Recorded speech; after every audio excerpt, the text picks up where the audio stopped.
नमस्कार, राजनीतिक खबरों के सबसे दिलचस्प ठिकाने में मैं रूपेश मिश्रा आप सभी का स्वागत करता हूं। सचिन पायलट के बागी कुनबे से जुड़ी इस वक्त बड़ी खबर सामने आ रही है।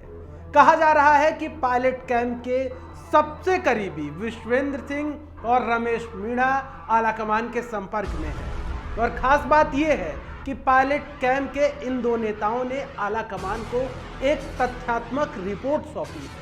उस तथ्यात्मक रिपोर्ट में गहलोत सरकार की जो जिन चीजों से परेशान था पायलट कुनबा, उनका जिक्र किया गया है। साथ ही साथ खास बात यह है कि इसमें प्रदेश प्रभारी अविनाश पांडे की भूमिका पर भी सवाल खड़े किए गए हैं। उस तथ्यात्मक रिपोर्ट में क्या कुछ कहा गया है, किन किन बातों का उल्लेख है, उसे समझने के लिए देखिए हमारी खास रिपोर्ट। पायलट गहलोत के सियासी वर्चस्व की लड़ाई अभी जारी है, लेकिन इसी बीच बड़ी खबर ये सामने आई है कि पायलट के बागी कुनबे और आलाकमान के बीच वार्ता का दौर एक बार फिर से जारी है। सूत्रों के हवाले से बड़ी जानकारी ये सामने आई है कि पायलट के सबसे विश्वस्त विश्वेंद्र सिंह और रमेश मीणा ने आलाकमान को तथ्यात्मक रिपोर्ट सौंपी है।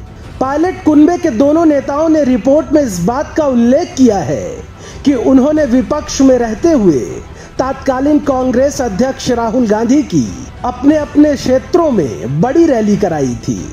विधानसभा चुनाव में अपने जिलों में पार्टी को जीत भी दिलाई, लेकिन गहलोत के गृह जिले में कांग्रेस को हार का मुंह देखना पड़ा। उन्होंने रिपोर्ट में इस बात का भी उल्लेख किया है कि उनकी नाराजगी कांग्रेस पार्टी से नहीं बल्कि अशोक गहलोत से है। कुछ मीडिया रिपोर्ट्स की माने तो दिल्ली के एक वरिष्ठ कांग्रेसी नेता के अनुसार मीणा और विश्वेंद्र सिंह लगातार आलाकमान के संपर्क में हैं। बागी विधायकों ने पार्टी नेतृत्व तक यह शिकायत भी पहुंचाई है कि सीएम गहलोत अपने समर्थक विधायकों के निर्वाचन क्षेत्रों में ही विकास कार्य कराते हैं। जिन विधायकों को सीएम पसंद नहीं करते, उनके यहाँ ना तो स्कूल, कॉलेज और अस्पताल खोले गए और ना ही उन्हें मिलने का समय देते थे। आपको बता दें कि पायलट के बागी कुनबे ने प्रदेश प्रभारी अविनाश पांडे की भी भूमिका पर सवाल खड़े किए हैं, जिसमें उन्होंने कहा है कि अविनाश पांडे आलाकमान के समक्ष प्रदेश की निष्पक्ष रिपोर्ट नहीं पेश करते थे।